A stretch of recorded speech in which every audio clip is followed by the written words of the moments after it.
2 రోజుల క్రితం బిఎస్ఎన్ఎల్ సిఎండిసి పుర్వర్ గారు ఒక సీనియర్ యూనియన్ లీడర్కి రాసిన లేఖలో మెడికల్ బిల్లులు లేకపోతే CGHS one time payment reimbursement ఇలా అన్ని అంశాలు ప్రస్తావించుకుంటూ అన్ని సాల్వ్ చేయడానికి ట్రై చేస్తున్నాను, గాడిలో పడుతున్న ఇప్పుడిప్పుడే అని పేర్కొంటూ ఒక కీలకమైన అంశాన్ని ప్రస్తావించారు. పెన్షన్ రివిజన్ అంశంలో కూడా డిఓటి ఏవైతే మమ్మల్ని ఇన్ఫర్మేషన్ అడిగిందో, ఏవైతే ఇన్పుట్స్ అడిగిందో మొత్తం సమాచారం మేము డిఓటికి ఆల్రెడీ పంపించేశాము అని కమిట్ అయ్యారు. మామూలుగా ఇప్పటిదాకా స్కేల్స్ పంపించారంట, వీళ్ళు వెళ్ళారంట, వాళ్ళు చెప్పారంట, యూనియన్ ఇట్లనింది, ఇవే అనఫిషియల్ న్యూస్గా మనం పరిగణిస్తే అఫీషియల్గా సిఎండి తన లేఖలో, ఒక సీనియర్ యూనియన్ నాయకులు రాసిన లేఖలో ఈ విషయాన్ని కన్ఫర్మ్ చేశారు. పెన్షన్ రివిజన్ అంశంలో డిఓటి ఏవైతే ఇన్ఫర్మేషన్ అడిగిందో ఆ ఇన్పుట్స్ అన్నీ ఇచ్చేసామని చెప్పారు. సో ఇప్పుడు డిఓటి ఏం చెప్పింది, మా దగ్గర ఉన్న కమ్యూనికేషన్స్ అకౌంట్స్ విభాగం ఎవరెవరు ఎంత డబ్బులు ఎంత పర్సెంటేజ్ అయితే ఎంత పెంచాల్సి వస్తుంది అని క్యాలిక్యులేట్ చేస్తుంది. ఈ క్యాలిక్యులేషన్స్ ఇంకొక 2 రోజులు పట్టే అవకాశం ఉంది. వాళ్ళు ఆ క్యాలిక్యులేషన్స్ వేసి ఇంటర్నల్ ఫైనాన్స్ విభాగానికి, డిఓటీలోనే ఉన్న ఇంటర్నల్ ఫైనాన్స్ విభాగానికి అందిస్తారు. ఇంటర్నల్ ఫైనాన్స్ విభాగం దాన్ని పరిశీలించి ఎస్టాబ్లిష్మెంట్ సెక్షన్ ఆఫ్ డిఓటీకి ఇస్తుంది. ఎస్టాబ్లిష్మెంట్ సెక్షన్ ఇవన్నీ పరిశీలించిన తర్వాత డిపార్ట్మెంట్ ఆఫ్ ఎక్స్పెండిచర్తో చర్చలు జరిపి ఎంత ఫిట్మెంట్ ఇవ్వాలి అన్న దాని మీద ఒక నిర్ణయానికి వస్తారు ఇద్దరు. అంటే department of expenditure, establishment section of DOT ఒక నిర్ణయానికి వస్తారు. ఒక నిర్ణయానికి వచ్చిన తర్వాత ఎస్టాబ్లిష్మెంట్ సెక్షన్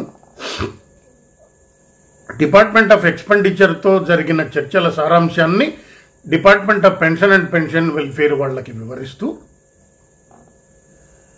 ఏ రూల్స్ 37A మార్చాలి అన్న అంశం మీద ఒక రికమెండేషను అంతకుముందే వీళ్ళిద్దరి మధ్య జరిగిన చర్చల సారాంశం అనుగుణంగా ఇస్తారు. సో ఇప్పుడు పెన్షన్ రివిజన్లో డీలింకింగ్ అన్న అంశం అంగీకరించబడింది. Non executive pay scales DOT నుంచి డిఓటీకి బిఎస్ఎన్ఎల్ మేనేజ్మెంట్ ఇవ్వాలి అన్న అంశం పరిష్కరించబడింది. ఎంత పర్సెంటేజ్ ఇవ్వాలన్న దాని మీద క్యాలిక్యులేషన్స్ జరుగుతున్నాయి. ఒక్కసారి డిపార్ట్మెంట్ ఆఫ్ ఎక్స్పెండిచర్ ఎంత ఫిట్మెంటు అన్నది ఫైనలైజ్ చేస్తే, అదనపు భారం, ఆర్థిక భారం ఎంత పడుతుంది అన్నది డిసైడ్ చేస్తే ఆ డెసిషన్ను బట్టి నోషనల్ పే మీద ఏ రూల్స్ మార్చాలి 37A అన్న అంశం మీద కూడా ఒక నిర్ణయం వస్తుంది. ఈ నిర్ణయం వచ్చిన తర్వాత department of pension and pension welfare rules అమెండ్మెంట్కి సంబంధించి 37A జరగాల్సిన రూల్ అమెండ్మెంట్స్ గురించి తన ఫైల్లో, department of pension and pension welfare ఫైల్లో వాళ్ళు ఒక నోట్ వాళ్ళు మూవ్ చేస్తారు. డిపార్ట్మెంట్ ఆఫ్ ఎక్స్పెండిచర్తో జరిగిన చర్చల సారాంశానికి అనుగుణంగా క్యాబినెట్ నోటు డిఓటీ తయారు చేస్తుంది. అంటే ఒక పక్క రూల్ అమెండ్మెంట్ గురించి ఫైల్ మూవ్ అవుతుంది పెన్షన్ అండ్ పెన్షన్ వెల్ఫేర్ నుంచి, క్యాబినెట్ మెమో డిఓటీ నుంచి మూవ్ అవుతుంది. Cabinet note already department of expenditure approve అయింది, pension and pension welfare director already direction తీసుకున్నారు. కాబట్టి మేజర్ అడ్డంకులు ఈ 2 విభాగాల్లో ఏం ఉండే అవకాశం ఉండదు. న్యాయశాఖ కానీ డిపార్ట్మెంట్ ఆఫ్ పర్సనల్ కానీ ఏమన్నా సూచనలు ఇస్తే ఆ సూచనల్ని వాళ్లతో కరెస్పాండెంట్ జరిపి వాళ్ళని సాటిస్ఫై చేసే పద్ధతి ఒక పద్ధతి. అలా కాకుండా వాళ్ళు కొర్రీ రాస్తే వీళ్ళు ఇట్లా కొర్రీ రాశారు, దానికి సమాధానం ఇదని డైరెక్ట్గా క్యాబినెట్కి పంపటం ఒక పద్ధతి. ఈ 2 పద్ధతుల్లో ఏదైనా ఫాలో కావచ్చు, డిఓటీ వాళ్ళ ఇష్టం. కాబట్టి ఇది ఒక కొలిక్కి వచ్చే అంశంగా మనం ప్రస్తావించవచ్చు. ఇక్కడ మనం ఇదివరకే చెప్పినట్లుగా కొంతమందికి అసలు 37Aని తాకటం ఏంటి, 37Aలో మార్పులు మీరు చేస్తే ఫ్యూచర్లో ఏమేమి రిపర్కేషన్స్ వస్తాయో మీరు ఎప్పుడన్నా ఆలోచించారా అని కొంతమంది సీనియర్ యూనియన్ నాయకులు దాని మీద అనుమానాలు వ్యక్తం చేస్తున్నారు. ఇక్కడ 2 అంశాలు మనం ప్రస్తావించుకోవాల్సిన అవసరం ఉంది.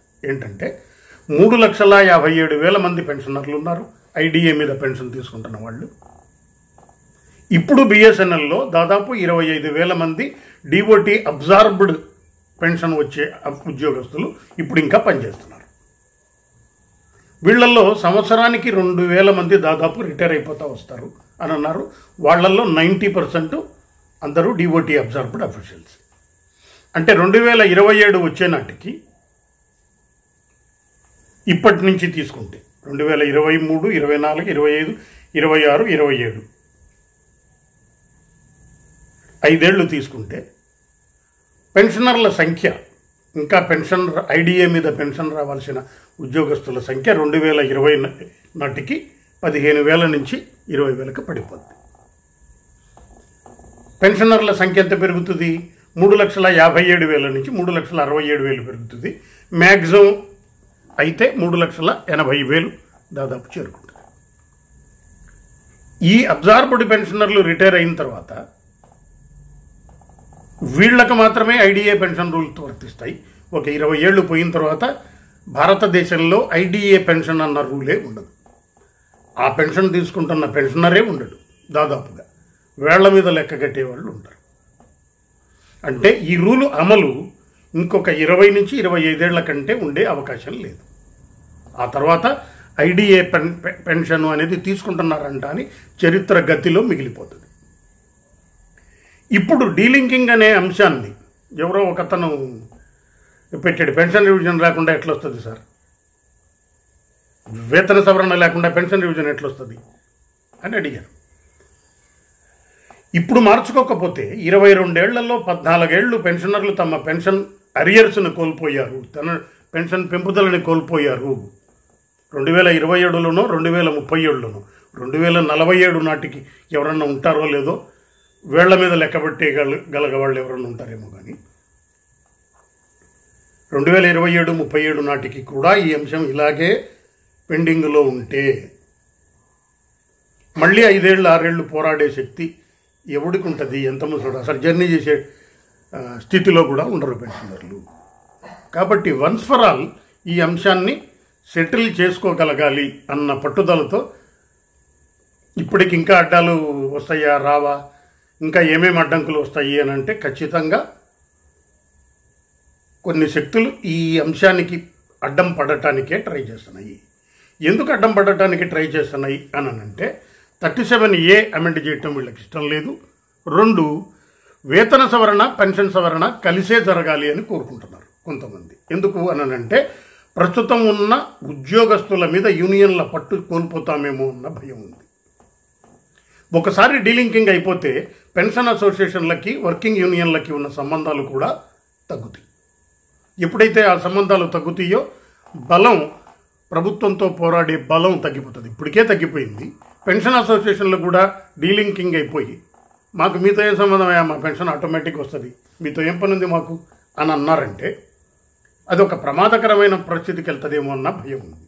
అందుకోసం పెన్షనర్లు నష్టపోయినా పర్లా, వీళ్ళకి పెన్షన్ రివిజన్ జరగకపోయినా పర్లేదు, కానీ వేతన సవరణతో పాటే జరగాలి అన్న కుట్రలు మాత్రం చివరి క్యాబినెట్ మేము ఆమోదం పొందేంత వరకు కొనసాగుతూనే ఉంటాయి అన్న విషయాన్ని పెన్షనర్లు గుర్తుపెట్టుకుని ఎప్పటికప్పుడు జాగ్రత్తగా మలుసుకోవాల్సిన అవసరం ఉంది.